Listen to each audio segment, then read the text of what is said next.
Well, welcome to today's session on scaling up safe and resilient rural transportation infrastructure. On behalf of this amazing group of panelists and our event co-sponsors, Bridges to Prosperity and Helvetas USA, we really appreciate you taking time this afternoon, this morning, and just making moments to be here with us. Given the likelihood that most of you, if not all, have self-selected to be with us today, I just thought we'd start and trust that we are at the same starting point. Over a third of the world's population live in rural areas, and 1 in 7, or nearly 1 billion people, live in rural isolation without year-round access. The economic and social effects of rural isolation are significant and influencing either directly or indirectly most of the Sustainable Development Goals. While isolation is a root cause of poverty for many, COVID and climate change have both played a worsening effect on rural mobility. I trust our panelists here this morning and this afternoon will speak to both of these issues, but I ask each of you to engage actively with us in a conversation and dialogue about the insights that you bring to the table, as well as your conversations and questions. You should be able to have several polling questions come up on the right side of your screen. We'll be having quite an interactive session, as well as a question and answer session at the end. If you have any questions you want to contribute, please go ahead and chat right on your screen to the right, and we'll make sure that we address those either in the real moment or certainly at the end of the session this morning. So what you can expect us to cover in the next hour is first, we're going to be highlighting the relevance of investing in first mile access in terms of both impact and cost benefit. Second, we're going to be highlighting the lessons related to bringing this first mile access to scale. And third, we're going to be triggering interest to build a global coalition around first mile access. So to get us started, I want to make sure that we're all kind of level setting with where we are today. Research for Community Access Partnership, RECAP, which we'll hear a bit more about later in the session, conducted an evaluation of a cost beneficial improvement for first mile access on a small scale pineapple growing area of Tanzania, exploring the benefit of bringing a collection point to a farmer just half a kilometer closer to the farm. So, question for you to start off the session. What was that cost benefit ratio calculated by the RECAP program? You should be able to see a poll question coming up over on the right side of your screen if I did this right. The other poll. Oh, sorry.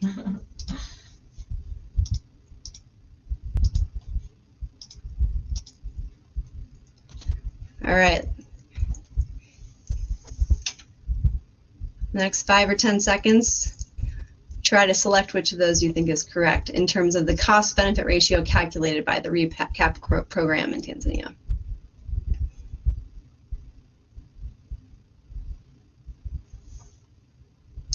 See some results coming in. Give you one more second. All right.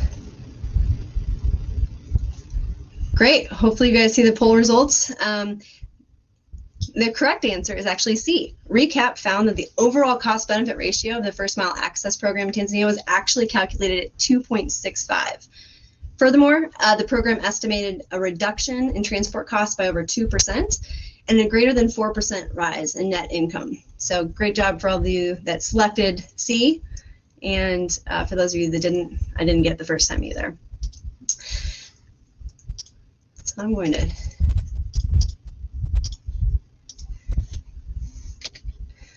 So to get our panel started this morning or this afternoon, depending where you're calling in, is I'm going to be introducing Mr. Tamang. Mr. Tamang entered civil service for the government of Nepal in 1988 and retired as a secretary in 2017. He served under more than a half dozen ministries, including the Ministry of Physical Infrastructure and Transport. In his distinguished career as a public servant, he started in the Department of Local Infrastructure Development and Agricultural Roads, where his career developed from engineer to director general of the entire department. His leadership and support for first mile access resulted in a suspension bridge division serving almost half the country's population to improved access throughout Nepal's dense river network.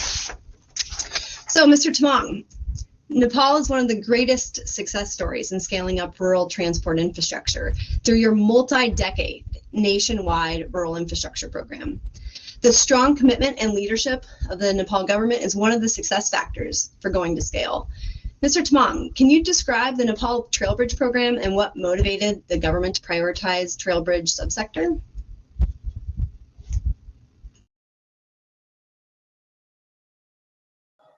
Thank you. Nepal's success in the trail bridge sector is based on many facts. First of all, I would like to give some brief background and the achievements. Nepal is a beautiful and mostly mountainous country with more than 6,000 rivers between China and India, with over 70% of rural population. Starting from 1960s and mostly within last 2 decades, Nepal has constructed more than 70,000 kilometers of rural roads of various and more than 8,000 numbers of trail bridges. And sometimes the rate was around 450 per year. And Nepal has achieved technical excellence in trail bridge construction, mostly with the long support of Swiss Development Cooperation, and started sharing it with other developing countries. Now, the second point is reasons of prioritizing and owning the trail bridge sector by the government of Nepal. The most and foremost reason is the decentralization of the government of Nepal with the enactment of the Local Self-Governance Act 1999 and the formation of the active local governments. The second point is favorable policy strategy in place, like Local Infrastructure Development Policy 2004 and the Trail Bridge Strategy 2006. Similarly, institutions to lead and support decentralization, like Department of Local Infrastructure and Agricultural Roads 1999, where I was DG for around 4 years. And the DDCs, District Development Committees, as local governments. And government-led and donor-supported sector-wide approach according to Paris Principles of Ad Effectiveness 2005. And under that, 3 trail bridge sub-projects programs from 2009 to 2022 was formulated, and programs and projects was on the basis of real need of the rural communities. And the last point is lessons learned over the implementation of the SWAP project in trail bridges. Appropriate policy strategies and active institutions for decentralization help sector development. For example, the rural transportation and trail bridge sector. Sector-wide planning and implementation with donor coordination based on communities' need is found to be a successful approach. Technological innovation and human resources development is key for the sector development. Making the sector knowledge and experience internationalized through appropriate global alliance help enhance rural transportation out of the country at the international level. And finally, making rural transportation resilient and safe is a real challenge ahead, of course. This is the end of my presentation. Thank you. Thank you, Mr. Tamang. Many great lessons from your experience in Nepal that I'm sure will be very relevant as we think about scaling this globally.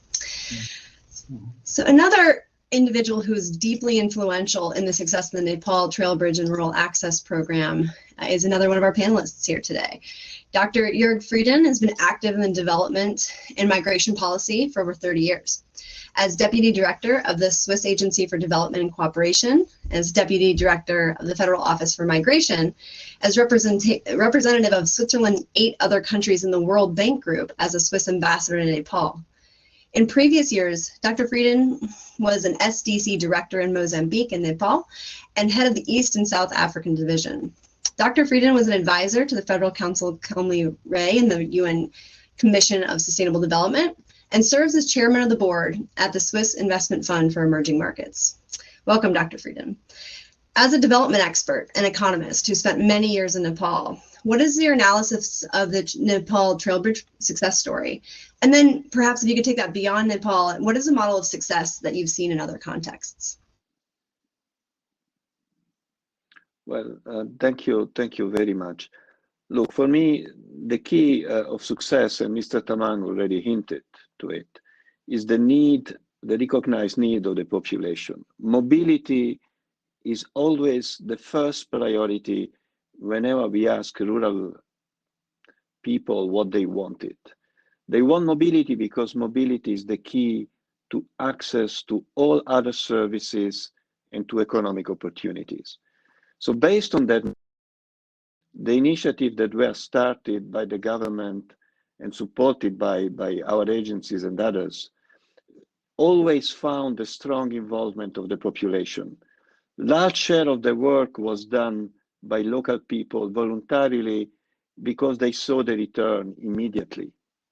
And I would also add, and this is an important dimension, that those mobilizations around rural infrastructure with local competence involved, only local people will know where the river will flow during the monsoon, for instance, with the strong involvement of women and also children sometimes, children going to school. I mean, that strong involvement has created the basis through local bridge committees, rural committees, for the strong decentralization of the political life in Nepal that is reflected in the new constitution and in the creation of elected organ of power over the last 3 years.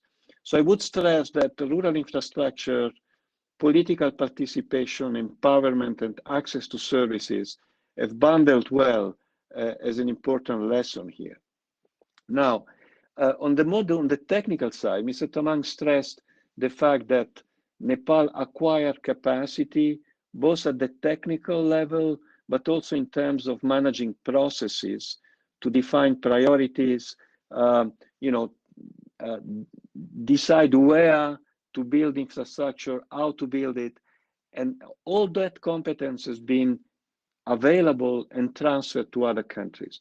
I think that the technical social competence acquired by Nepalis through Nepali engineers and Nepali managers has been an important asset that's still available and been used in Ethiopia, Indonesia, Central America, some other country. This can be undoubtedly expanded.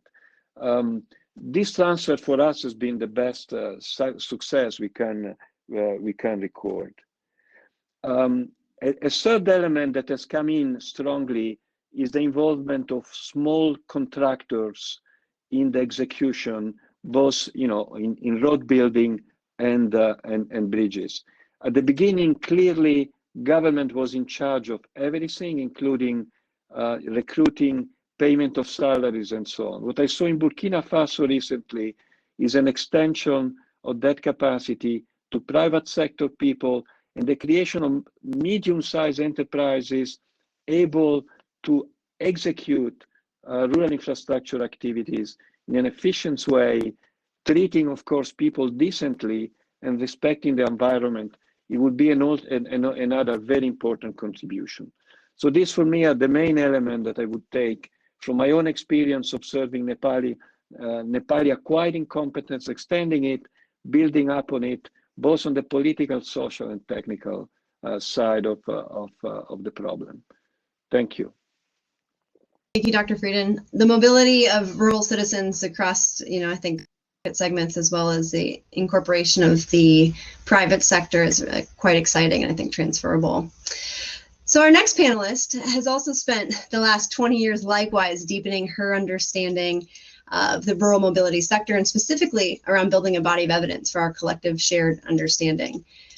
Dr. Annabelle Bradbury was a UK director at the Cardno Emerging Markets UK, and the deputy team lead for the transport services in the 6-year UK aid-funded Research for Community Access Partnership (RECAP) program, which just actually finished here in December of 2020. Annabelle has been managing technical research projects for over 20 years and specializes in socioeconomic development in the transport sector. She has a PhD on the relationship between transport mobility, sustainable livelihoods, and social capital for poverty reduction, and is a fellow at the Chartered Institute of Highways and Transportation. Dr. Bradbury has managed several high-value and high-profile regional projects on various topics, including motorcycle safety and regulation in Africa, gender mainstreaming in rural transport, the interaction between improved rural infrastructure access and rural transport service provision in Africa and Asia, and first-mile access to improve value chain for small-scale farmers. It's quite the bio. Had to read that one, apologies. So, Dr. Bradbury, the recently ended Research for Community Access program, RECAP, spent the last 6 years exploring and expanding the evidence base in the rural transport sector. Can you highlight some of the key impacts and innovations which came from RECAP? Yeah, thanks, Avery. So as you were saying, evidence shows there's a strong correlation between poverty and connectivity, and improving access to rural transport services is vital to achieving the Sustainable Development Goals and the UN pledge to leave no one behind. And in spite of an increasingly urbanizing world, a third of the global population is still estimated to be living in rural areas by 2050. So access for rural communities means the ability to reach healthcare, education, services, employment, and crucially enables the movement of agricultural produce between small-scale farms and markets located in villages, towns and cities. The UK aid-funded Research for Community Access programme, partnership I should say, RECAP, implemented transport and infrastructure research across 17 countries in Africa and Asia over a 6-year period between 2014 and 2020 to improve access to economic opportunities and social facilities for the rural poor. And I'm just going to talk a little bit about a few examples of the way RECAP provided safe and sustainable transport for rural communities and the impact it's had. So the first mile, which refers to the route taken to move produce between farms and the nearest collection point or motorable road for onward transit to the market. And movement of produce along the first mile is often undertaken in small quantities by head loading or often by motorcycle due to the lack of accessible road infrastructure. And this affects the volumes of produce that can be sold at markets and means there's a high incidence of crop damage and wastage that can affect food and income security. So research undertaken by RECAP into first mile connectivity was undertaken in Tanzania and Kenya. And as Avery mentioned earlier, a cost-benefit analysis of improving first mile access indicated that improvement of first mile roads to an accessible standard is economically feasible. And the research showed that reducing the length of the first mile is highly correlated with reduced transport costs and increased farm incomes. An associated study with the first mile explored how investments in low volume rural road construction and maintenance affect the provision of rural transport services and the mobility of people and goods. And the purpose of that IMPARTS research was to examine the conditions in which transport services succeed or fail, and the relevance of the infrastructure condition and level of service to that outcome. So these interactions between low volume rural roads infrastructure and transport services were investigated in Nepal and Tanzania and resulted in a set of guidelines for a more integrated approach. Another really interesting phenomenon that's taken place over recent years has been the exponential increase in motorcycle use in Africa, which accounts for 80% of passenger and small freight services in RECAP countries. Motorcycles are often used as taxis, with riders charging a fare to carry passengers or goods. And in rural areas, motorcycle taxis play a crucial role in connecting people to services and farms to market. And they're often the most commonly found vehicle on roads and tracks because they can travel door to door and off-road. In some countries, the use of motorcycles to carry fare-paying passengers is illegal, but not always enforced, especially in rural areas. And so a project was undertaken looking at safe motorcycle and three-wheeler use for rural transport specifically in Kenya, Tanzania, Uganda, Ghana, and the Democratic Republic of Congo. And motorcycle taxis were found to be especially important for maternal health-related trips and also to provide employment and support agriculture. But of course, they also create safety risks for other road users and have been linked to increased crime and other health issues. But as a result of the research, Transaid, who undertook the project, prepared an instructor's manual for training motorcycle taxi riders, and over 250 riders have been trained already using those materials, and also a policy paper providing options for changes to the legislation on the commercial operation of motorcycles and three-wheelers in Ghana has been presented to the cabinet there, and a bill is scheduled to be debated in Parliament. So some real sort of key impacts. Gender equality, equity and social inclusion have been an important cross-cutting research themes within the RECAP programme. Rural transport infrastructure and services can have significantly different impacts on women and men. And so RECAP launched a gender mainstreaming research initiative which comprised 7 projects in Ghana, Kenya, Uganda, Tanzania, Ethiopia, Liberia, Sierra Leone and Nepal. And it explored a variety of challenges for women within rural transport, including the time constraints related to unpaid care work, associated transport burdens, women's lack of voice in key decision-making processes, and the perception that road construction and transport service operations are a male domain unsuited to women. Lessons from that research have been published in a special volume of the ICE Transportation Journal, and there are guidelines for mainstreaming gender in rural transport, which have already been actively used by partner countries, and including interventions and lessons learned in line with their own gender and equity policies. So gender has been integral to RECAP's own strategy for implementation, and I'm pleased to say that over 50 female researchers participated in around 50 RECAP supported projects at a senior technical level across the programme. Thank you. Thank you, Dr. Bradbury. We've got quite a few great questions in the chat, so keep them coming. There's a few directed directly at you, but I'm going to go ahead and keep us moving and make sure we have plenty of time for questions and answers here at the end. So very interesting, exciting work. So I think it's a good time to get some feedback from our audience. Now that we've heard about the proven scale and impact of rural transport infrastructure, and yet there are still 1 billion people lacking safe access, we'd have some curiosity about what you guys think is a primary challenge to globally scaling this rural transport work. So we're going to try this poll sharing again, and hopefully I don't mess it up. Poll number 2, maybe 5 or 10 seconds. Give us your sense of what you believe is a primary challenge to globally scaling up rural transport infrastructure.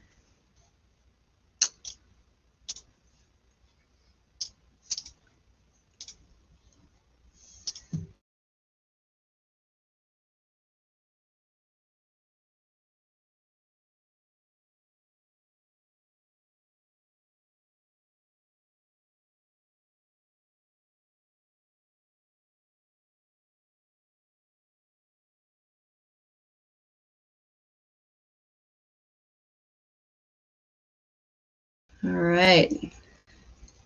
So you can see results, and you can't see results. I can't see results either. This is always a bit of a quagmire, but I'm going to go ahead and move us forward, because I think the important part here is that as I am seeing what's coming in, there is a lot of equal movement between each of these categories. So there's a huge reason, I think, why rural transport is not being invested more heavily. And as evidenced by this poll, I think it's across investment interest in rural over urban, prioritization of other sectors. Some of you guys are saying WASH and education are taking preference, even though Dr. Frieden pointed out without access, many of these other things are not actually met and exceeded. A lack of financing and further innovation is needed to drive down costs. C was the actual maximum number of people that felt that way. So, okay, so perhaps for our final panelist, it is my honor and privilege to welcome Dr. Agnes Montangero, who is a dear friend and someone who I've looked up to for a very long time. Personally, it's really an honor and pleasure to be on this panel with you. Dr. Montangero has been responsible for strategic guidance and quality assurance for Helvetas rural access projects, including access roads and trail bridges since 2010. This includes coaching rural access project teams in project planning, evaluation, and promoting innovation. She also acts as the Helvetas headquarters focal point for the Trail Bridge South-South Cooperation Unit, a Helvetas Nepal-based competence center created to transfer knowledge on trail bridges beyond Nepal. She supports the unit in partnership development, designing new projects, and documenting projects' learnings in several countries. Prior to joining Helvetas, Agnes is an environmental engineer by background, conducted research at the Department of Water and Sanitation in developing countries at the Swiss Federal Institute of Aquatic Science and Technology. Additionally, she worked for SCAT, a Swiss consulting company specialized in development and humanitarian aid. So Dr. Montangero, interesting responses from our audience on why rural transport infrastructure has not been scaled up globally. As you've been involved in this sector for several decades, what do you see as some of those primary challenges, and what are some of the next steps to move the sector forward? Okay, thanks a lot, Avery, for this introduction, and good morning, good afternoon, everybody. First, I would like to thank the previous panelists who nicely illustrated examples of impact and scale, and also outcomes of the RECAP program. Jörg highlighted the importance of the Nepal trail bridge sector development on various aspects, among others on community empowerment and also on building local governance. And now there are many reflections and discussions on particularly on resilience in the COVID pandemic, in times of crisis. And we see that those elements and those aspects of empowerment and building local governance are particularly important. The lessons shared by Dhana also on the Nepal trail bridge sector development are, for me, really an eye-opener on what are key ingredients to scale such a program. I think there is a lot we can learn from this experience. And finally, Annabelle shared some of the outcomes of the RECAP program, and I think those outcomes and those innovations really have the potential to facilitate progress in rural access. But what we observe is that in spite of this growing body of evidence and in spite of new technologies, there is still limited progress in rural access. And clearly the topic of rural access is still a bit a neglected topic. It might not be very prestigious.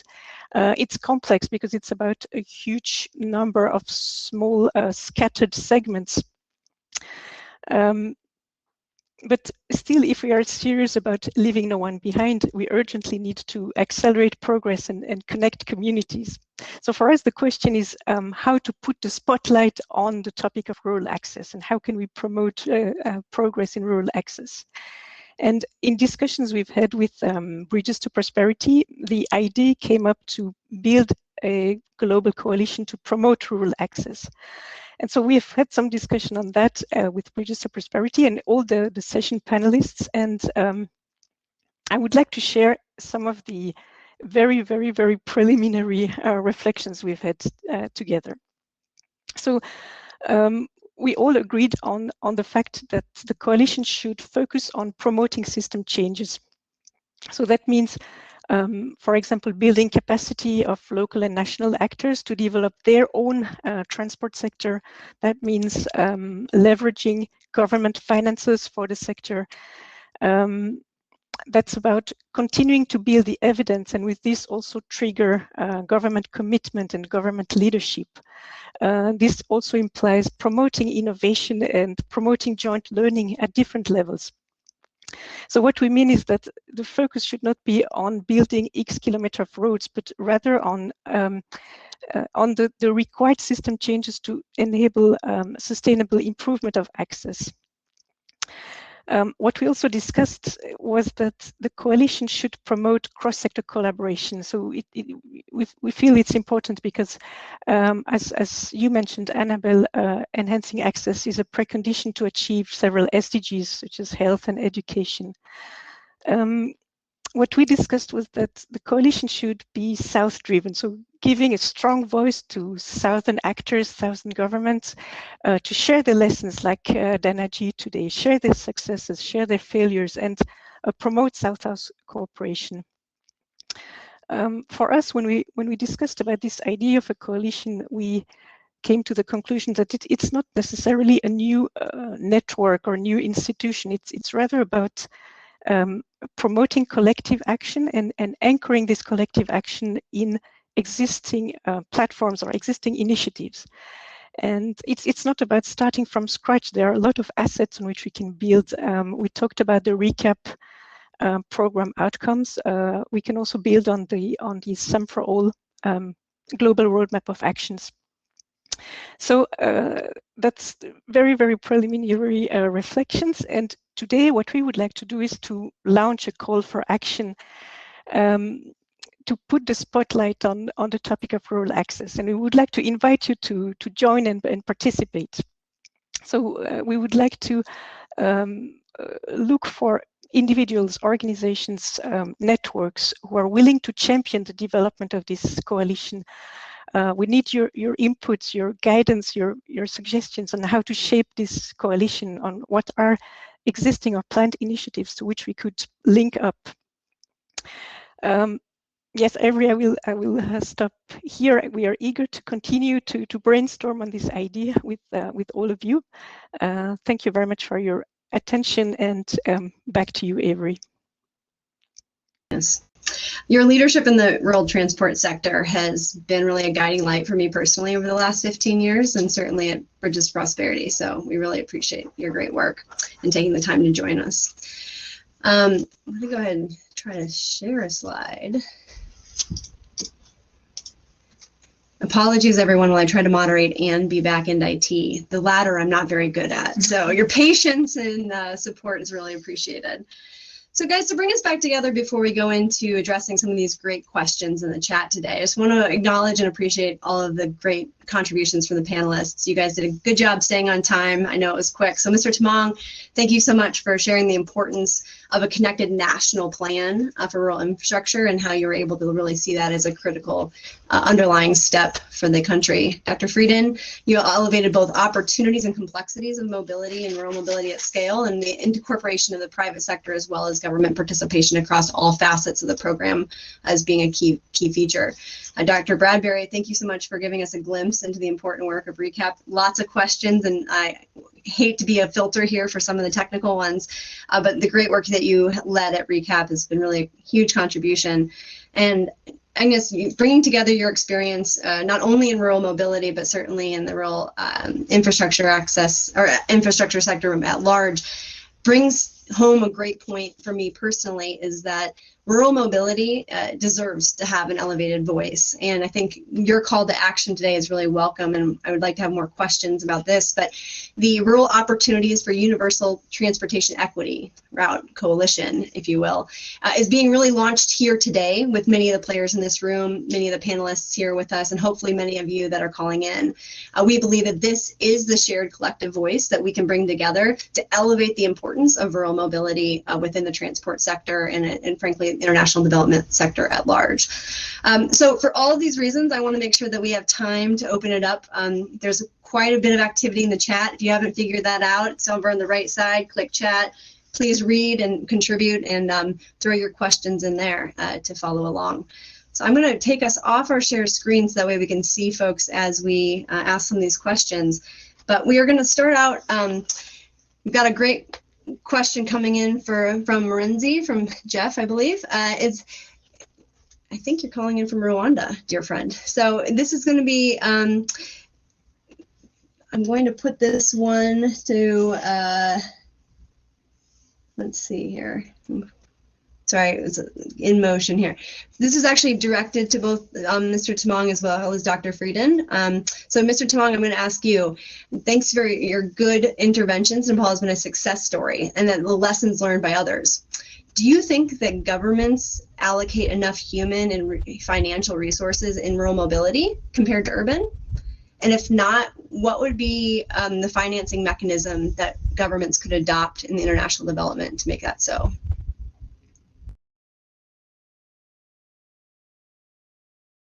I believe you might be muted, Mr. Tamang. Do you mind unmuting yourself?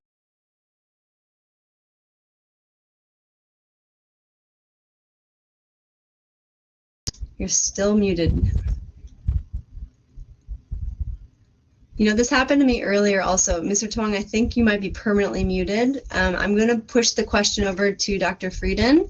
I'm going to repeat a little bit here. Is that, do you think governments allocate enough human and financial resources in rural mobility compared to urban?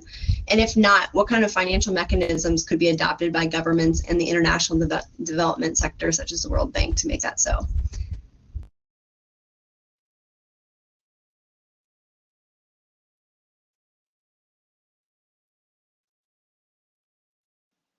I can't do this. Come out. Oh, no. Thank you very much. Sorry. May I go ahead? Yes. Yeah. Okay, sorry. No, look, I think the issue should be asked in the other way, right? I mean, if you don't give voice to rural people, they will not get the infrastructure they need. You know, central government is necessarily busy with city dwellers and city policy. This happens almost everywhere.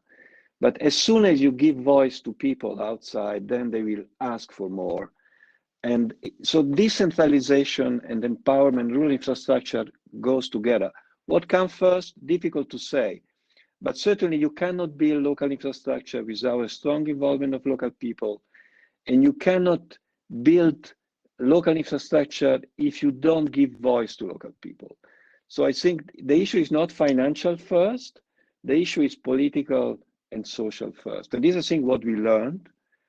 And I mean, if you are interested in democratizing your society, then you should really engage in rural infrastructure to extend rights and opportunity beyond the circle of the urban zone that is not separated from the rural, by the way, because rural infrastructure creates a lot of interactions that are mainly productive, both on the political and in the social in the social sphere.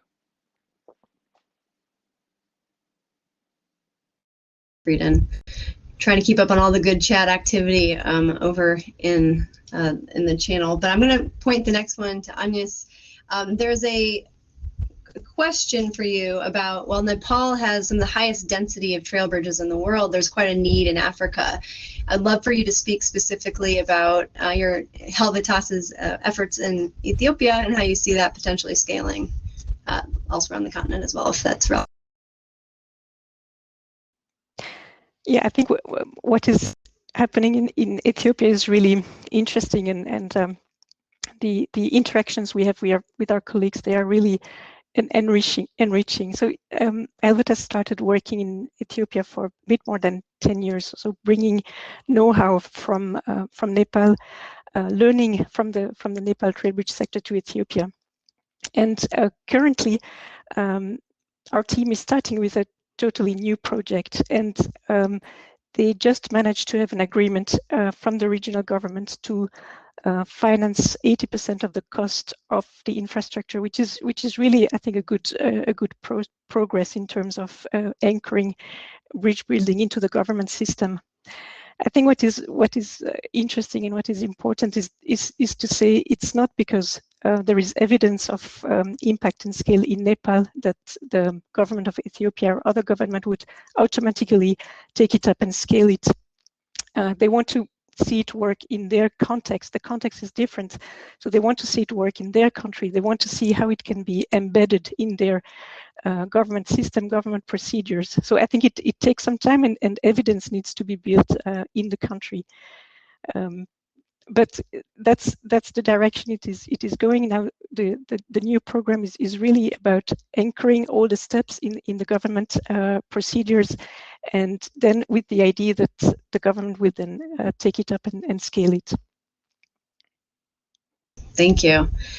Speaking of evidence, Annabelle, I'm going to navigate the next one to Dr. Bradbury. So does first mile investment include paths and as well as local unpaved roads as defined in the recap study? And further on, what specific types of investments, maintenance, capacity, as well as infrastructure are available in the cost benefit analysis that you produced? Yeah, so I had to quickly go and look up. So yeah, I mean, first mile does include the primary transport segment, motorable roads, tracks, trails, and so on. So it's not just about roads. This particular research, and I'll actually put a link to the website which has all the research of recap, including first mile. So please take a look at the materials there. But just to say that this particular example, which was the Madeki pineapple growing region in Tanzania, looked at specific interventions. So TRL, who undertook the work, looked at specific treatment for bottlenecks, widening of access roads, shaping and grading, and so on, and came up with a sort of a scenario for a budget for upgrading the primary motorable road in this example, so it wasn't paths, and then took that and calculated the cost benefit analysis of doing that. And that's where the figures that you gave earlier, Avery, with the 2.65 CBA result. So yeah, that's in a nutshell. Thank you for that. We've got another great question. I'm going to navigate this at Mr. Tamang again, and we're going to try to unmute. But could you talk a little bit more specifically about how to generate local political will to improve and maintain rural infrastructure? So in your experience in Nepal, why does political will not exist before that trail bridge sector initiative started?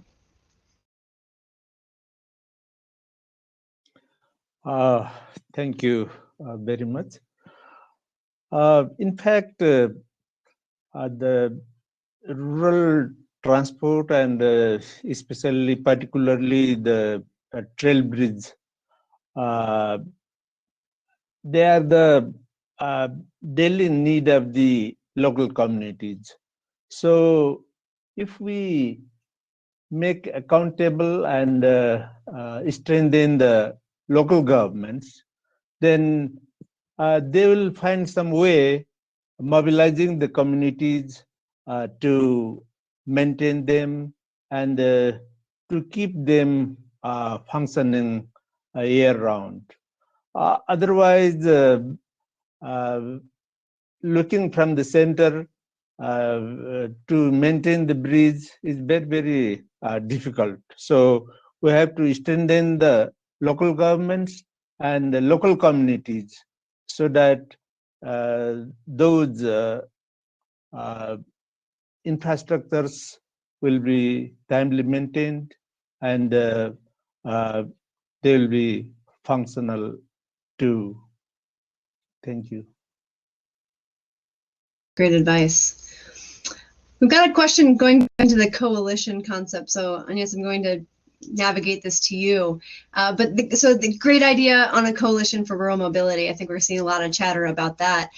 There's a question about how who you think should take the lead and who should be a member of this coalition. Do you have any vision behind that you'd like to share?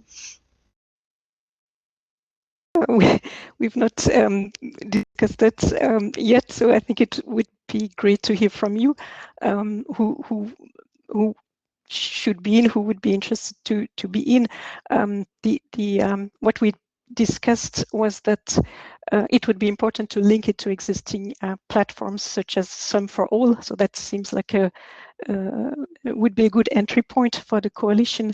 And what we also discussed was that it would be good to make it cross-sector, so to also have representatives working, for example, on market access, market linkages, interested to enhance physical access, or people working in different sectors in rural development, in perhaps also in peace building, interested to use transport as a way to strengthen social cohesion. So that's what we discussed, but the rest we need to still find out, and your inputs and your recommendations are highly valuable. Thank you. Please chat. We'd love to hear from all of you guys as you think about building a coalition, really advocating for first mile access. We'd love to hear in the chat who you think should be there and who should own it. I think that's a great question that we're all definitely grappling with, and large reason why we had this session here today. Dr. Bradbury, I'm going to ask you another tough one, so be ready. It's interesting that the first mile road makes such a huge benefit to rural communities. So this question is, if first mile roads can be easily neglected by governments since they're the less political incentives due to minor scale, what kind of interventions by the government, multilaterals, banks, NGOs, et cetera, could be made to implement these first mile road projects, as you've seen from your research? Yeah, so a lot of the sort of primary transport segment that we're talking about in the first mile is kind of beyond even the district level roads. So we're not even talking about the kind of feeder roads that district engineers would be responsible for. So they're often, sort of off the grid in terms of nobody's taking responsibility for them. Or if they are, the money's always run out by the time they look at those sort of, the end of the transport system. So yeah, it's a real problem to find budgets for them, and there's a lot of work has been done by RECAP and previous programs looking at low cost solutions, infrastructure solutions, to make the whatever money is available stretch further. But of course, I think I saw Paul Starkey mentioning, actually the rise in motorcycle use, there are ways to provide motorcycle tracks and trails, which would be far more cost effective, and provide door-to-door access for a multitude of reasons, not just moving produce from farm to market. It's not the ideal scenario because you're still looking at small scale capacity, but it's certainly a really good interim measure. And so a lot of work's been done in Liberia and elsewhere in West Africa, looking at the benefits of sort of motorcycle tracks and trails to do just that, to make sure that there's connectivity across the whole of the value chain. There's a few more questions actually on motorcycle development. I'm going to skip them for now, but might come back to you. I think it's a really important point. So we've actually got a question here for Dr. Frieden. How do you see climate change affecting the rural transport infrastructure sector at all?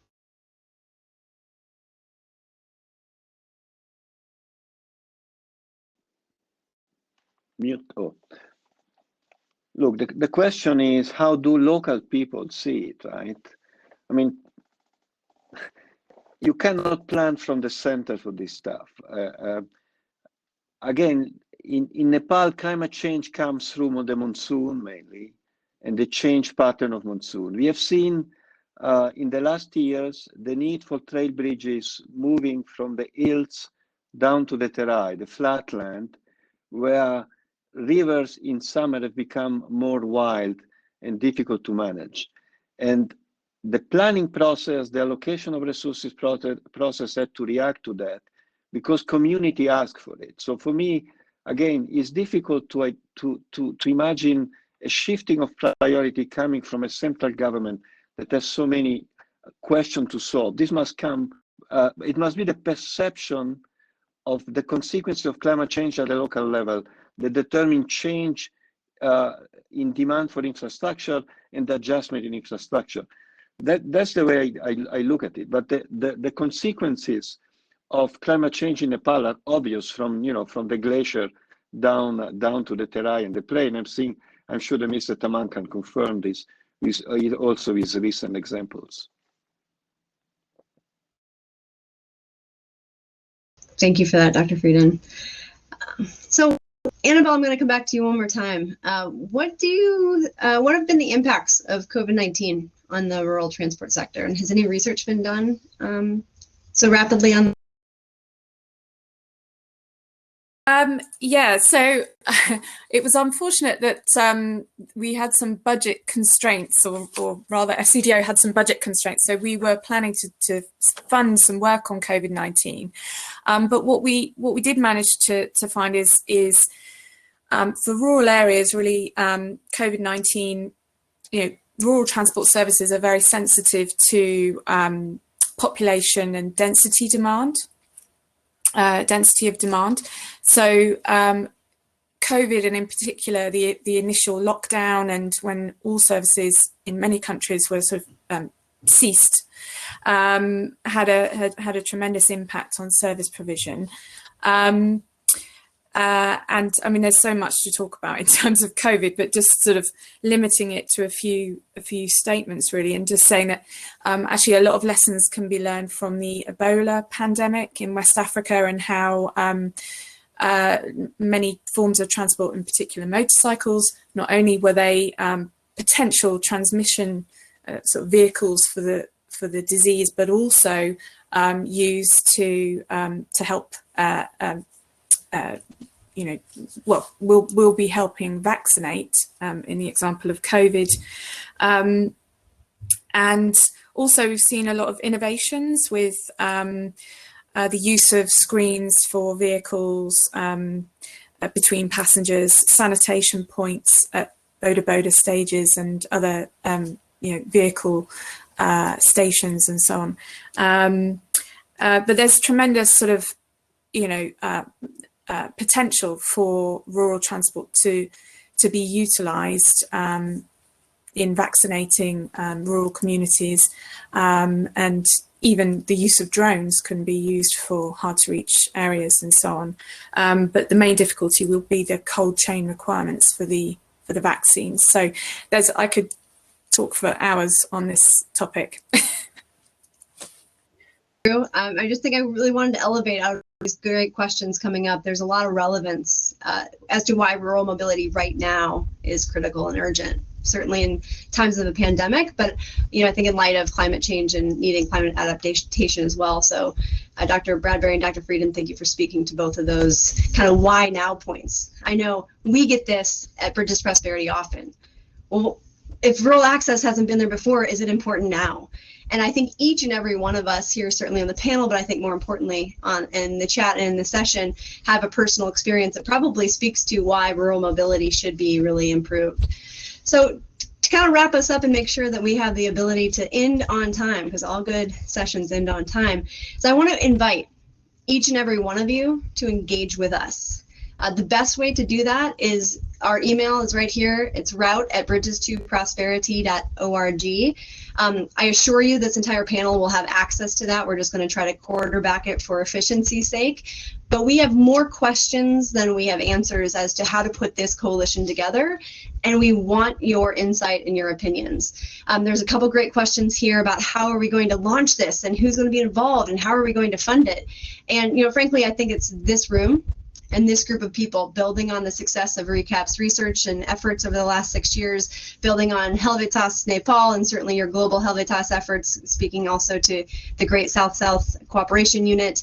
I think building on Bridges to Prosperity's technical expertise, but many, many others. Many of you in the room are not on this panel, but should be, so apologies, and thank you for patiently working through my moderation skills and my IT failings. With that, please write down, again, route@bridges2prosperity.org, and Please visit both Bridges to Prosperity's booth and Helvetas USA's booth that is going to be active throughout the conference. We've got amazing staff throughout the week on both teams, sitting ready to have an opportunity to engage with each of you. So thanks again for making time this evening, this afternoon, this morning, depending where you are. And we look forward to hearing from you. So take care.